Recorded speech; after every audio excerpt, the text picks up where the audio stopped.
WhatsApp everyone, welcome back to the channel. तो हम लोग मार्केटिंग पढ़ रहे थे और दो क्लासेस बड़ी शानदार मार्केटिंग की हमारी हो गई। मार्केटिंग का मीनिंग भी देख लिया, मार्केटिंग के फीचर्स भी देख लिए, मार्केटिंग मिक्स हमने शुरू करा।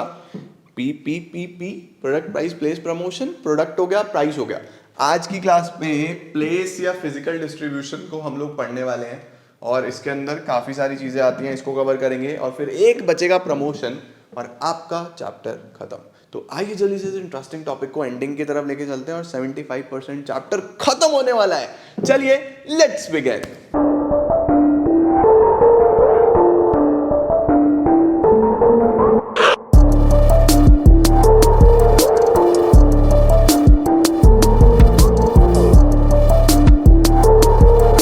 तो भाई प्रोडक्ट बना लिया, प्रोडक्ट का प्राइस भी डिसाइड हो गया। अब प्रोडक्ट को कस्टमर तक पहुंचाना है, कैसे पहुंचाओगे? प्लेस ऑफ प्रोडक्शन तो हो गया डिसाइड, सामान भी बन गया, प्राइस भी आ गया, कस्टमर तक कैसे पहुंचाऊं? तीसरा सबसे इंपॉर्टेंट एलिमेंट वो क्या है? Physical distribution. Place refers to the set of decisions which needs to be taken in order to make the product available. Product customer तक कैसे जाएगा, वो जो सभी इंपॉर्टेंट डिसीजंस लेने होंगे वो सब आते हैं हमारे प्लेस में। Place is a process by which the goods are transferred from POP to POC. POP to POC मतलब प्लेस ऑफ प्रोडक्शन से प्लेस ऑफ कंजम्पशन। ये कई बार आया, POP से POC के बीच में कौन सा डिसीजन या कौन सा एलिमेंट, तो बोलूंगा प्लेस। ठीक है, प्लेस मिक्स क्या है? ओ भाई, मिक्स शब्द नहीं खत्म हो रहा। इंपॉर्टेंट डिसीजंस, तो वो सभी इंपॉर्टेंट डिसीजन जो प्रोडक्ट को POP से POC तक ले जाने में लगेंगे उसको हम प्लेस मिक्स बोलने वाले हैं। इसमें सबसे इंपॉर्टेंट चीज आती है बेटा जी, चैनल्स ऑफ डिस्ट्रीब्यूशन, कि हम किस तरीके से प्रोडक्ट को डिस्ट्रीब्यूट कर रहे हैं, किस चैनल के थ्रू हम प्रोडक्ट को लेके जाने वाले हैं प्लेस ऑफ प्रोडक्शन से प्लेस ऑफ कंजम्पशन तक। कौन सा वो चैनल है या क्या वो जरिया है? क्या वो जरिया एक हम ट्रांसपोर्टेशन की बात कर रहे हैं, क्या वो ट्रक्स की बात कर रहे हैं, क्या हम एयरप्लेन्स की बात कर रहे हैं? नहीं भाई नहीं। इन बिटवीन कौन कौन लोग होंगे, वो कौन कौन इंटरमीडियरीज होंगे। जब भी मैं चैनल्स ऑफ डिस्ट्रीब्यूशन की बात करूंगा तो दिमाग में सेट रखना इंटरमीडियरी, है ना? पूरी एनर्जी के साथ पढ़ो, पढ़ो, मजा आना चाहिए, एनर्जी जानी नहीं चाहिए तुम्हारी कहीं भी। तो सबसे पहले आता है intermediary. Channels of distribution refers to the people और द मिडलमैन। ठीक है, पीपल या फिर middleman who helps in distributing the goods. It is very difficult for the producer to distribute देखो किसने प्रिंट करा है, distribute the product। सही है, चाय का एग्जांपल था तो यहाँ चाय चिप दिया। distribute the product all over the country as the goods are produced at one place and are consumed in different parts of the country। ठीक है, तो हमारे पास बेटा दो प्रकार के चैनल्स होते हैं, direct channel, indirect channel. Direct channel क्या है सर? डायरेक्ट चैनल है जैसे मैं आप लोगों को पढ़ा रहा हूँ तो मैं खुद ही पढ़ा रहा हूँ और मेरा डायरेक्टली आपसे लिंक है, मतलब सर्विस भी मेरी है और दे भी मैं ही रहा हूँ, बीच में कोई इंटरमीडियरी नहीं है। तो ये हो गया direct channel. Like for example मैंने ये कैलकुलेटर बनाया, बनाने वाला भी मैं ही हूँ, बेचने वाला भी मैं ही हूँ, बीच में कोई होलसेल रिटेलर नहीं है। ये हो गया डायरेक्ट चैनल। बीच में जैसे इंटरमीडियरी आ जाएंगे, होलसेलर, रिटेलर, एजेंट, कोई भी बीच में आया तो वो हो जाएगा इनडायरेक्ट चैनल। तो दो चैनल्स होंगे, डायरेक्ट जिसमें बीच में कोई नहीं होगा बस तुम और हम, और इनडायरेक्ट जिसमें बीच में लोग होने वाले हैं, इंटरमीडियरी होने वाले हैं। समझे? तो क्या क्या आता है देखो, सबसे पहले आता है डायरेक्ट। डायरेक्ट का दूसरा नाम, प्यार से क्या बुलाते हो डायरेक्ट को? जैसे मैं तुम लोग को चिंटू चिंटी बुला देता हूं तो प्यार से डायरेक्ट चैनल को बोलते हैं zero level channel. It is a case where firms sell their products directly to customers, जहां पे फर्म्स अपने प्रोडक्ट बेचती है सीधा कस्टमर को। मैन्युफैक्चरर सीधा जा रहा है कस्टमर के पास, बीच में कोई नहीं है भाई, हमारे बीच में कोई नहीं आ सकता, इस दुनिया की कोई ताकत हमारे बीच में नहीं आ सकती। समझे? क्या आता है, जैसे Bata sell their shoes directly, sell through mail order houses, internet, कोई भी इंटरनेट के थ्रू, मेल ऑर्डर हाउसेस के थ्रू बाटा अपने शूज बेच रहा है, तो वो एक क्या बन जाएगा? Zero level channel.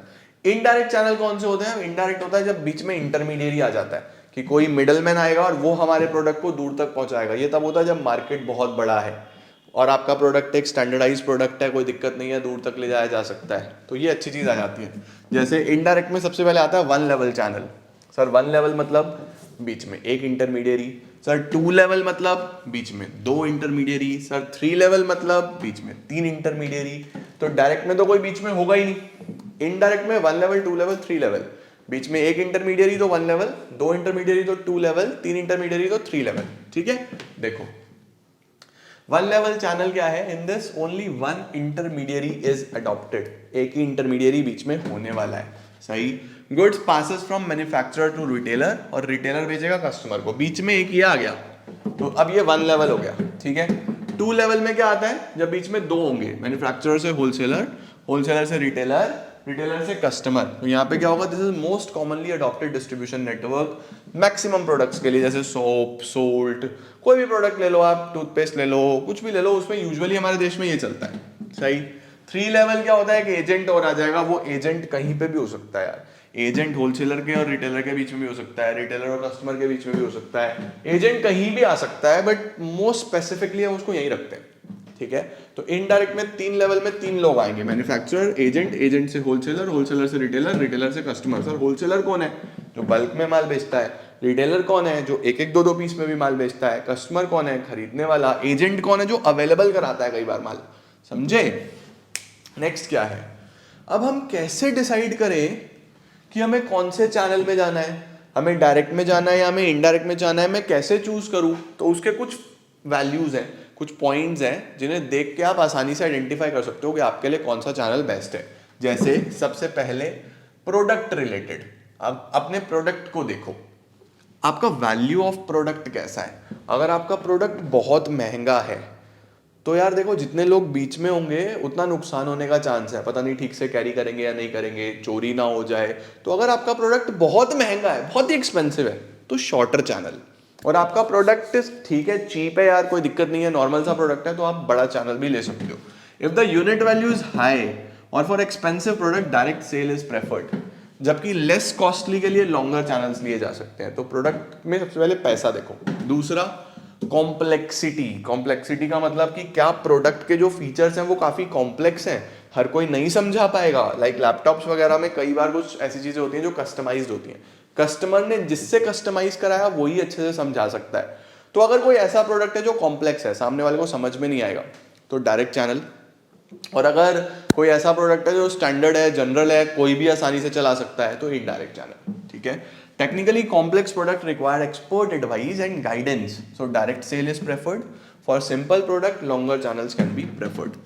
Perishable and non perishable, अगर कोई आपका पेरिशेबल यानी जल्दी से खराब होने वाला प्रोडक्ट है, पेरिशेबल किसको बोलते हैं? जैसे मिल्क है ना, जल्दी से खराब हो जाता है। या आप ऐसा प्रोडक्ट ले लो जो बहुत फ्रूट्स हो गए, वेजिटेबल्स हो गए, जो फ्रेश ही बिकेंगे, फ्रेशनेस नहीं होगी तो बिकेंगे ही नहीं, तो वहाँ पे शॉर्टर चैनल्स चलेंगे, बीच में ज़्यादा लोग को नहीं डालेंगे।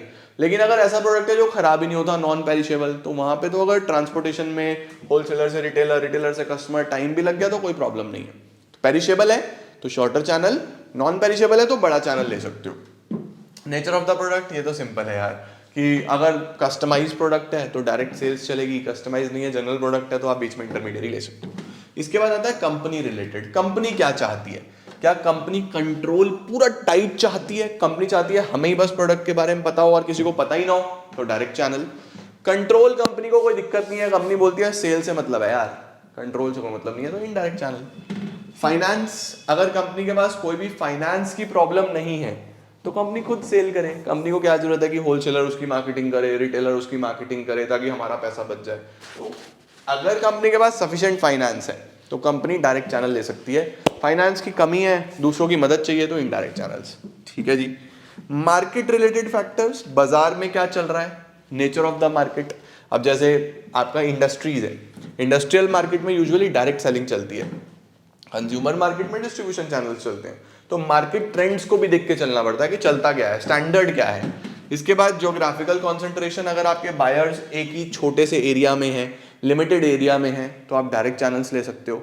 लिमिटेड एरिया में नहीं है, खूब जगह दूर दूर तक स्प्रेड हुए हुए हैं आपके बायर्स, तो फिर आप इनडायरेक्ट चैनल्स लो, ठीक है। साइज ऑफ द मार्केट, अगर आपके कस्टमर्स बहुत ज्यादा हैं, लार्ज नंबर ऑफ कस्टमर्स, तो इंटरमीडियरीज की जरूरत पड़ेगी। लार्ज नंबर ऑफ कस्टमर्स नहीं है, छोटा सा मार्केट है, तो फिर आप डायरेक्टली सेल कर सकते हो। क्वांटिटी परचेज, अगर ऑर्डर साइज काफी बड़ा है तो डायरेक्ट सप्लाई करो भाई। ऑर्डर साइज छोटा छोटा होता है तो यार फिर तो कोई दिक्कत ही नहीं है, आराम से होलसेलर रिटेलर बेच सकता है। आप देखोगे ना, कभी बल्क ऑर्डर होगा तो होलसेलर से या मैन्युफैक्चरर से ही उठाता है सामान सामने वाला, क्योंकि सस्ता पड़ता है ना। छोटे छोटे ऑर्डर रिटेलर से। कॉम्पिटिटिव फैक्टर्स, फिर कॉम्पिटिटिव फर्म्स क्या कर रही हैं, आपके जो कॉम्पिटिटर्स हैं वो कौन सा चैनल्स यूज कर रहे हैं। या फिर एनवायरमेंटल फैक्टर्स, एनवायरमेंटल फैक्टर जैसे ट्रेड पॉलिसी क्या चल रही है, यहाँ पे एनवायरमेंट हम वो प्रकृति वाला एनवायरमेंट नहीं, बिजनेस एनवायरमेंट, ट्रेड पॉलिसी क्या चल रही है, इकोनॉमिक पॉलिसी क्या चल रही है, देश में क्या चल रहा है उसके हिसाब से, ठीक है। जैसे एक डिप्रेस्ड इकोनॉमी में शॉर्टर चैनल्स चलते हैं कि ज्यादा महंगा ना हो। अगर इकोनॉमी में डिप्रेशन है यानी पैसा कम है तो जितने लोग बीच में आएंगे उतना महंगा होता चले जाएगा ना। तो हम चाहते हैं कि छोटा से छोटा चैनल हो, बीच में कोई आए ही ना, राइट।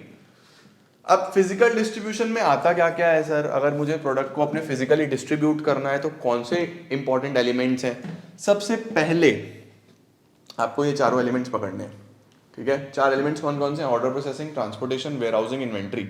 सबसे पहले ऑर्डर प्रोसेसिंग। फिजिकल डिस्ट्रीब्यूशन के लिए सबसे पहले तो ऑर्डर आपके पास अवेलेबल होना चाहिए ना। तो क्या क्या आता है इसके अंदर, ऑर्डर प्लेसमेंट सेल्समैन को कब हुआ, ट्रांसमिशन सेल्समैन ने कंपनी को कब करा, इन्वेंट्री और प्रोडक्शन शेड्यूल क्या है, डिलीवरी कब होगी। तो एक डायरेक्ट रिलेशन होता है time taken in order processing and satisfaction of customer में। ये याद रखना, जितना कम समय उतना ज्यादा कस्टमर सेटिस्फाइड, जितना ज्यादा समय उतना कम कस्टमर सेटिस्फाइड। मतलब कस्टमर ये चाहता है कि यार हमें जल्दी से जल्दी प्रोडक्ट मिले, जल्दी मिलेगा तो मैं बहुत खुश हूं, देर से मिलेगा तो मैं खुश भी नहीं हूं। तो कस्टमर की खुशी और ऑर्डर की स्पीड डायरेक्टली प्रोपोर्शनल है, जल्दी गया तो कस्टमर भी खुश, देर से गया तो कस्टमर भी दुखी। तो ऑर्डर प्रोसेसिंग बहुत इंपॉर्टेंट है, फास्ट करना पड़ता है। ट्रांसपोर्टेशन, आपको ट्रांसपोर्ट देखना है कौन सा यूज करना है, क्या आप लोग एयर से जा रहे हो, रोड से जा रहे हो, पाइपलाइन से जा रहे हो, कौन सा आप ट्रांसपोर्टेशन ले रहे हो, बहुत इंपॉर्टेंट है। These modes must be evaluated and compared. कितनी स्पीड से जाएगा, फ्रीक्वेंसी क्या आएगी, फ्लेक्सिबिलिटी क्या आएगी, प्राइस क्या आएगा, कॉस्ट क्या आएगा, ओवरऑल प्रोडक्ट प्राइस क्या बनेगा, ये सब देखना है। तो order processing, transportation, warehousing, goods को आप स्टोर कहाँ पे करते हो, क्योंकि जब भी कंपनी गुड्स को स्टोर करती है तो इन्वेंट्री मेंटेनेंस कॉस्ट आता है, वो खर्चा कितना आ रहा है, आप मेंटेन कर भी पा रहे हो या नहीं कर पा रहे हो, ये देखना भी बहुत बहुत बहुत इंपॉर्टेंट हो जाता है जब भी हम किसी कस्टमर के पॉइंट ऑफ व्यू से मार्केटिंग को समझते हैं। चीज़ों को पकड़ के चलना। चौथा होता है इन्वेंट्री, मेंटेनेंस ऑफ स्टॉक, कि आप कितना स्टॉक मेंटेन करना चाहते हो, कम स्टॉक मेंटेन करना चाहते हो, ज़्यादा स्टॉक मेंटेन करना चाहते हो, वो बहुत इंपॉर्टेंट एलिमेंट हो जाता है जब भी हम बात करते हैं, क्योंकि इन्वेंट्री मेंटेन करना मतलब खर्चा। तो inventory refers to maintenance of stock, proper inventory ensures availability, but inventory also involves cost, price fluctuation भी होता है, कैपिटल भी ब्लॉक होता है, तो बड़े ध्यान से डिसीजन आपको लेना पड़ता है फिजिकल डिस्ट्रीब्यूशन के केस में। अब हमारे पास आता है लेवल ऑफ इन्वेंट्री कैसे सेट करें, कुछ बहुत इंपॉर्टेंट चीज़ नहीं है। अगर आपको इन्वेंट्री देखना है कि आप कितना इन्वेंट्री करना चाहते हो तो कुछ फैक्टर्स हैं, आप छोड़ना चाहो छोड़ सकते हो इस टॉपिक को, ऐसा कुछ नहीं है, ठीक है, बस रीडिंग वाला टॉपिक है। फर्म की पॉलिसी क्या है, मतलब फर्म कैसा कस्टमर सेटिस्फैक्शन देना चाहती है, जबरदस्त सेटिस्फैक्शन तो इन्वेंट्री मेंटेन रखना पड़ेगा, फर्क ही नहीं पड़ता तो ठीक है यार, ऑर्डर आता रहे बेचते रहो, ऑर्डर आता रहे बेचते रहो। आपका सेल्स फॉरकास्ट, यानी जो आपने प्लानिंग करी है कि सेल कितना आएगा, वो कितना एक्यूरेट है। अगर आपने एक्यूरेसी के साथ बनाया था कि 500 यूनिट का ऑर्डर आएगा, 500 बना के रखो, ऑर्डर आया 1000, तो भाई साहब सेल फॉरकास्ट ही खराब था। 500 आपने डिजाइन करा था, आया 490, 510 तो बहुत क्लोज है, तो आपका इन्वेंट्री बिल्कुल प्रॉपर जबरदस्त है, तुम कमा लो, है ना। तो फॉरकास्ट पे डिपेंड करता है। डिस्ट्रीब्यूशन सिस्टम कितना ज्यादा इफेक्टिव है, अगर एडिशनल डिमांड बहुत अच्छे से पूरा हो सकता है, प्रोड्यूसर कर सकता है, तो बहुत ज्यादा इन्वेंट्री मेंटेन करने की जरूरत ही नहीं है, ऑर्डर आए फटाफट बनेगा बिक जाएगा, बट नहीं कर सकता तो दिक्कत। लास्ट आता है कॉस्ट ऑफ इन्वेंट्री, खर्चा कितना आ रहा है। तो अगर कॉस्ट बहुत ज्यादा है तो फिर कम इन्वेंट्री करो यार, कॉस्ट कम है तो कर सकते हो, कोई प्रॉब्लम ही नहीं है। तो this was all about physical distribution और प्रोडक्ट प्राइस प्लेस खत्म। अगली क्लास में क्या पढ़ेंगे, अगली क्लास में पढ़ेंगे सर प्रमोशन। तो नेक्स्ट क्लास में मैं आप लोगों को प्रमोशन पढ़ाने वाला हूँ, प्रमोशन पढ़ेंगे, चैप्टर हमारा खत्म। प्रमोशन कंप्लीट करेंगे, मार्केटिंग भी खत्म, एक चैप्टर बचेगा बिजनेस स्टडीज में, उसे भी खत्म करेंगे और सिलेबस हमारा खत्म। आज के लिए इतना ही, अगली क्लास में मिलते हैं और इस चैप्टर को कंप्लीट करते हैं। Thank you so much.